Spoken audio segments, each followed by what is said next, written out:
ጤና ይስጥልኝ። ሰላምታችን በያላችሁበት ይድረስ እያለን በዕለቱ የተሰሙ ዋና ዋና ጉዳዮችን ወደ እናንተ ይዘን ቀርበናል። የኢትዮጵያ ድሮን ወደ አሰብ ተጠጋ። ጸረ ድሮኖችና ታንኮች ወደ አሰብ መጠጋታቸውን ፎሬን ፖሊሲ ዘግቧል። በተመሳሳይ ኤርትራ ወደ አሰብ የጦር መሳሪያዎቿን መትከሏን ዘገባው ጠቁሟል። በሌላ በኩል ተቀማጭነቱን አዲስ አበባ ያደረገው ጸረ ኢሳያስ ቡድን ሻዕቢያን ለመገልበጥ ወታደራዊ ኃይልን እያጠናከርኩ ነው ብሏል። በዝርዝር ይዘነዋል። ኢትዮጵያ ከአሰብ ጎን ለጎን ሌላ ወደብ ለማግኘት እየተንቀሳቀሰች ነው። በሶማሌላንድ ባህር በር ለማግኘት ጥረቷን ቀጥላለች። ከሰሞኑም የኢትዮጵያ ከፍተኛ ባለስልጣናት የሶማሌላንድ ወደቦችን ጎብኝቷል። ጉብኝቱ የተደረገው ጅቡቲ የኢትዮጵያ ምርቶች እንዳይገቡ ማዕቀብ ለማድረግ እየተንቀሳቀሰች ባለችበት ወቅት ነው ተብሏል። ትሰሙታላቸው። ቱርክ በአፍሪካ ቀንድ በተለይም በሶማሊያ አደገኛ እንቅስቃሴ እያደረገች ነው። የኢስታንቡል አካሄድ ሞቃዲሾን የህልውና ቅርቃር ውስጥ የከተተ ስለመሆኑ ተዘግቧል። ታዳምጡታላቸው።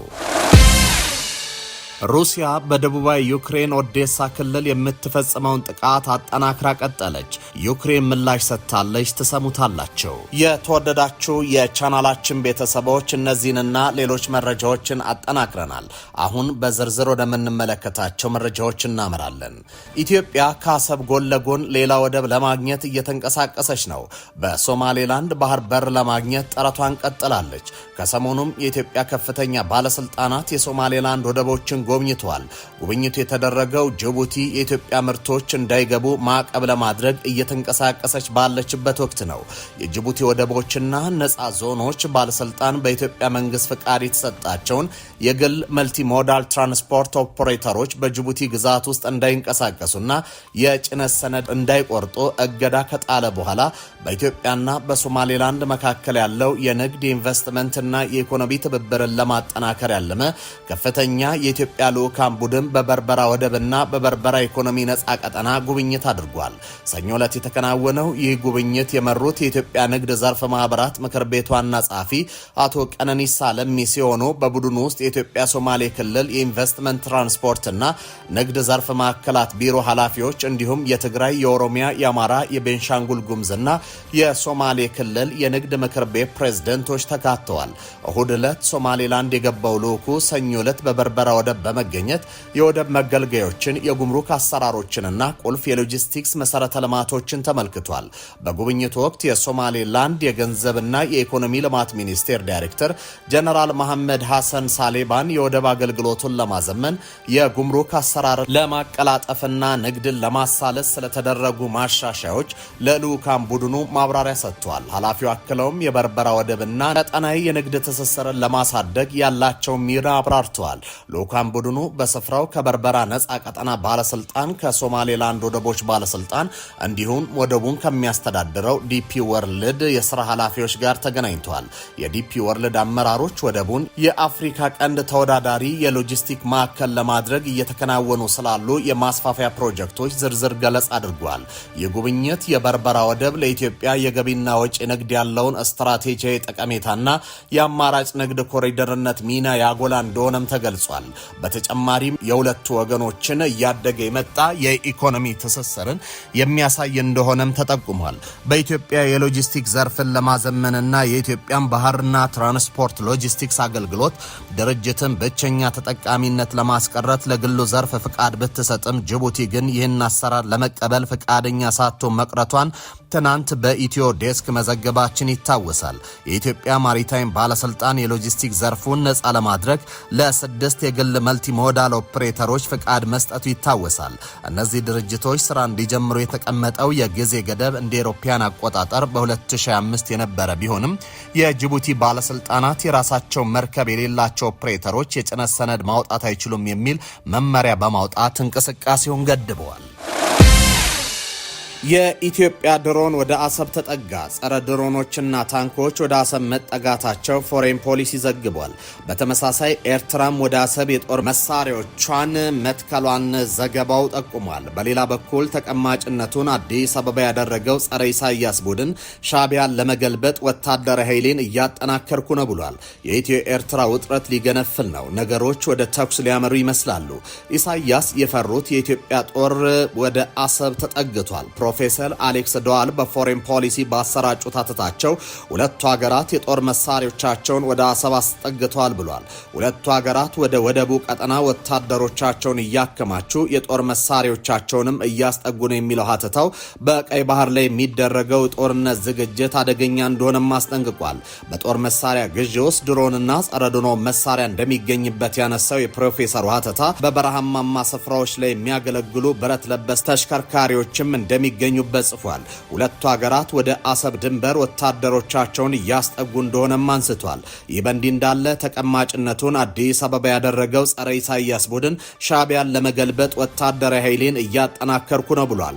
የኤርትራ ተቃዋሚዎች የቀይ ባህር አፋር ዴሞክራሲያዊ ድርጅት በሳምንቱ የመጨረሻ ቀናት በአፋር ክልል ባደረገው አስቸኳይ ድርጅታዊ ስብሰባ ላይ ሰፊው የአፍሪካ ቀንድ የጸጥታና መረጋጋት አደጋ እየተባባሰ መምጣቱን ተከትሎ የኤርትራ መንግስት በአገሪቱ በሚገኙ የአፋር ህዝብ ላይ ይደርሳል ባለው አፈናና እልባቱ ላይ መምከሩን አስታውቋል። በአስመራ መንግስት ይደርስብናል ያለውን የሰብአዊ መብት ጥሰት ለመቀልበስም ለህዝቡ ህልውና መከበር የሚያደርገውን ትግል የማስቀጠል ጽኑ ፍላጎት መኖሩን ያስረዳው ከወታደራዊና የደህንነት ጉዳዮች አኳያ ህዝቡ ላይ የተደቀነውን የህልውና ስጋት ለመቀልበስ ወታደራዊ ግንባር ማጠናከር አንዱ ግብ ነው ያለው ድርጅቱ ከዚያ አኳያ ለውጊያ መዘጋጀቱን በማዕከላዊ ኮሚቴ እንደተመከረም የቀይ ባህር አፋር ዴሞክራሲያዊ ድርጅት ከፍተኛ አመራር አባልና የኤርፖርት የፖለቲካ ኃይሎች ምክትል ሊቀመንበር አቶ ያሲን መሐመድ አብደላ ለዶቼ ቬሌ ተናግረዋል። ድርጅቱ በቀይ ባህር አፋር ህዝብ ላይ እየደረሰ ያለውን ሰብአዊ መብት ጥሰትና የህልውና አደጋ በማስመልከት ከዚህ በፊት ለአፍሪካ ህብረት ደብዳቤ ማስገባቱን ክትትል እያደረገ መሆኑን ገልጿል። ሁኔታዎች በዚህ ከቀጠሉ ህዝቡ በሙሉ ተፈናቅሎ አካባቢውን ምድረ በዳ ወደ መሆን መሸጋገሩ ስለማይቀር በሚል ድርጅቱ የፖለቲካና ዲፕሎማሲ መፍትሄ መፈለግ አለብን በሚለው ጉዳይ ተወያይቶ አቅጣጫ ማስቀመጡንም ገልጿል።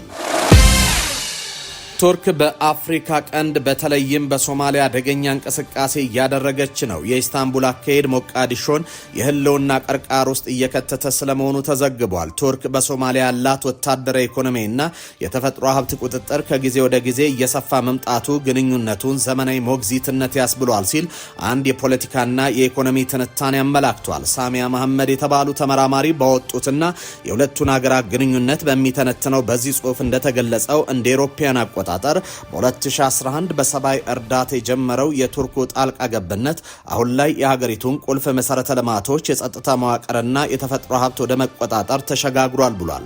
ትንታኔው እንደሚያሳየው የቱርክ ኩባንያዎች የሞቃዲሾ ወደብንና የአደን አዴ ዓለም አቀፍ ኤርፖርት በረዥም ጊዜ ኮንትራት እያስተዳደሩ ይገኛሉ። እነዚህ ስምምነቶች ግልጽነት የጎደላቸውና የሶማሊያ መንግስት ገቢ በእጅጉ የቀነሱ መሆናቸውም ተገልጿል። ለአብነትም ከወደብ ይገኝ የነበረው የመንግስት ገቢ ድርሻ ከ55 ወደ 16 ዝቅ ማለቱ በጥናቱ መረጋገጡም ተጠቅሷል። እነዚህ ስምምነቶች ብዙ ጊዜ ያለ ፓርላማ ይሁንታ የሚፈጸሙ መሆናቸው በትንታኔው ተተችቷል። በወታደራዊ ዘርፍ ቱርክ በሶማሊያ ካምፕ ቱርክ ሶም የተሰኘ የውጭ ሀገር ወታደራዊ ማሰልጠኛዋን በመክፈት ከ15000 በላይ የሶማሊያ ወታደሮችን አሰልጥናለች። በተጨማሪም የአየር ኃይልና የባህር ኃይል ድጋፍ በመስጠት የሶማሊያን ደህንነት በእጅጉ የተቆጣጠረች ሲሆን ይህም ሶማሊያን ያለ ቱርክ ድጋፍ መቀጠል የማትችልበት የጥገኝነት ሁኔታ እንደተፈጠረም ተመላክቷል። በጣም አነጋጋሪው ጉዳይ የተፈጥሮ ሀብት ብዝበዛ ሲሆን ቱርክ በ2024 እና 25 በፈረመቻቸው ስምምነቶች የነዳጅና የጋዝ ፍለጋ መብቶችን አግኝታለች። በተለይም በዲሴምበር 2025 የተፈረመው የአሳ ሀብት ስምምነት ሶም ቱርክ ለተሰኘ ኩባንያ የሶማሊያ የአሳ ሀብት የመቆጣጠር ፍቃድ የመስጠትና የመቆጣጠር ሙሉ ስልጣን ሰጥቶታል። የኩባንያ በቱርክ ወታደራዊ የጡረታ ፈንድ የሚተዳደር መሆኑ ስምምነቱ ንግድ ነክ ብቻ ሳይሆን ስትራቴጂያዊ ወታደራዊ ፍላጎት እንዳይለውም ያሳያል ተብሏል። ይህ የቱርክ ሁለንተናዊ ቁጥጥር የሶማሊያን ፌዴራል መንግስት እንደ ፑንትላንድና ጁባላንድ ያሉ እያገለገለና ሀገሪቱን ለውጭ ብዝበዛ ያጋለጠ መሆኑን ጽሑፉ ያትታል። ምንም እንኳን የሁለቱ ሀገራት ባለስልጣናት ግንኙነቱን የጋራ ተጠቃሚነት ቢሉትም በተግባር ግን አንድ ወገን ቱርክ ማለት ነው የሌላውን የሶማሊያን ኢኮኖሚና ደህንነት ጠፍንጎ የያዘበት ሁኔታ መፈጠሩን ከትንታኔው መገንዘብ ችለናል። ሩሲያ በደቡባዊ ዩክሬን ኦዴሳ ክልል ላይ የምትፈጽመውን ጥቃት አጠናክራ መቀጠሏ ተነግሯል። ይህም ሰፊ የኤሌክትሪክ ኃይል መቆራረጥና በክልሉ የሚገኘውን የባህር መሰረተ ልማት አደጋ ላይ ጥሏል። የዩክሬን ምክትል ጠቅላይ ሚኒስትር ኦክሳሌ ኮሌባ ሞስኮ በክልሉ ላይ ስልታዊ ጥቃቶችን እያካሄደች መሆኑን ተናግረዋል። ባለፈው ሳምንት የጦርነቱ ትኩረት ወደ ኦዴሳ አቅጣጫ ሊሆን ይችላል ሲሉ አስጠንቅቀው ነበር። ፕሬዚደንት ቮልዲሚር ዘለንስኪ በበኩላቸው ሩሲያ በተደጋጋሚ የምትፈጽማቸው ጥቃቶች ዩክሬንን የባህር ላይ ሎጂስቲክስን እንዳትጠቀም ለማገድ የምታደርገው ሙከራ ነው ብሏል። የሩሲያው ፕሬዝዳንት ቭላዲሚር ፑቲን በታህሳስ ወር መጀመሪያ ላይ ዩክሬን በጥቁር ባህር ላይ የሚንቀሳቀስ የሩሲያ ነዳጅ ጫኝ መርከብ ላይ ጥቃት ከፈጸመች በኋላ ወደ ባህሩ የመግባት አቅሟን እንደሚቀንሱ ዝተው ነበር። እንደ አውሮፓውያን አቆጣጠር በ2022 ሩሲያ ዩክሬንን ሙሉ በሙሉ ከወረረች በኋላ ምዕራባውያን የጣሉባትን ማዕቀፍ ለማለፍና በመቶዎች የሚቆጠሩ ነዳጅ ጫኝ መርከቦችን ለማሳለፍ የምትጠቀምባቸው ሻዶ ፍሊት የሚባሉ መርከቦች አሏት። እነዚህ በሚስጥር ነዳጅ የሚያመላልሱ መርከቦች በአብዛኛው ያረጁ ነዳጅ መጫኛ ቦቴዎችን የሚይዙ ሲሆን ብዙዎች ንብረትነታቸው የማን እንደሆነና የመድን ዋስትና የቱ ኩባንያ እንደሰጣቸው ግልጽ አይደለም። ሰኞ ምሽት ላይ የኦዴሳ የወደብ መሰረተ ልማት በተፈጸመ ጥቃት ለሰላማዊ አገልግሎት የሚውሉ መርከቦች መጎዳታቸውን የክልሉ አስተዳዳሪ ተናግረዋል። ሩሲያ በክልሉ በተደጋጋሚ በፈጸመችው ጥቃት ለቀናት የኤሌክትሪክ አቅርቦት የተቋረጠ ሲሆን በርካታ ሰዎችም ተገድለዋል። እሁድ ምሽት በተፈጸመ ጥቃት የ120 ሺህ ሰዎች የኤሌክትሪክ ኃይል ተቋርጦ የነበረ ሲሆን በዋናው ወደብ ላይ እሳት በመቀስቀሱ በርካታ የዱቄትና የምግብ ዘይት የያዙ ኮንቴይነሮች ወድመዋል። ባለፈው ሳምንት በኦዴሳ የምስራቃዊ ክፍል በሚገኝ ፒቨዴኒ ወደብ ላይ በተፈጸመ የባሊስቲክ ሚሳይል ጥቃት 8 ሰዎች ሲገደሉ ቢያንስ 30 ሰዎች ቆስለዋል። በሳምንቱ መጀመሪያ ላይ በተፈጸመ ሌላ ጥቃት ከ3 ልጆቿ ጋር በመኪና የምትጓዝ እናትን ገድሎ ዩክሬን ሞልዶቫ የሚያገናኘውን የኦዴሳ ክልል ብቸኛ ድልድይም ሰብሯል። ዘለንስኪ ዲሚትሮ ካስፔንኮ በሳምንቱ መጨረሻ ላይ መባረራቸውን ተከትሎ ለክልሉ አዲስ የአየር ኃይል አዛዥ እንደሚመረጥም ተናግረዋል።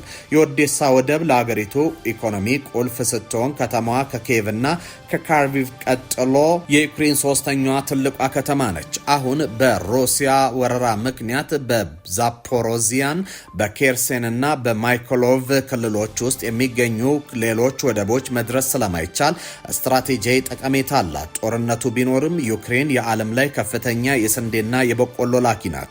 እንደ አውሮፓውያኑ ከነሐሴ 2023 ጀምሮ ኦዴሳ የሮማኒያና የቡልጋሪያ የባህር ዳርቻዎችን በመከተል እህል ወደ ውጭ ለመላክ የሚያስችላትን ወሳኝ መተላለፊያ ሆና ቆይታለች። ቀደም ሲል ሩሲያ በኦዴሳ ሕዝብ ላይ ትርምስ እየተፈጠረች ነው ሲል የከሰሱ ዜሌንስኪ ሩሲያ ላይ ጫና ሳይደረግ የምትፈጽመውን ጥቃት ለማቆም ምንም ፍላጎት እንደሌለ ሁሉም ማየት አለበት ብሏል። ተመልካቾች ለሰዓቱ የነበሩን ዜናዎች እኚህ ነበሩ። በቀጣይ በሌሎች ርዕሰ ጉዳዮች ተመልሰን እንገናኛለን። እስከዚያው ድረስ በያላችሁበት ሰናይ ጊዜ ይሆንላችሁ ዘንድ ተመኘን።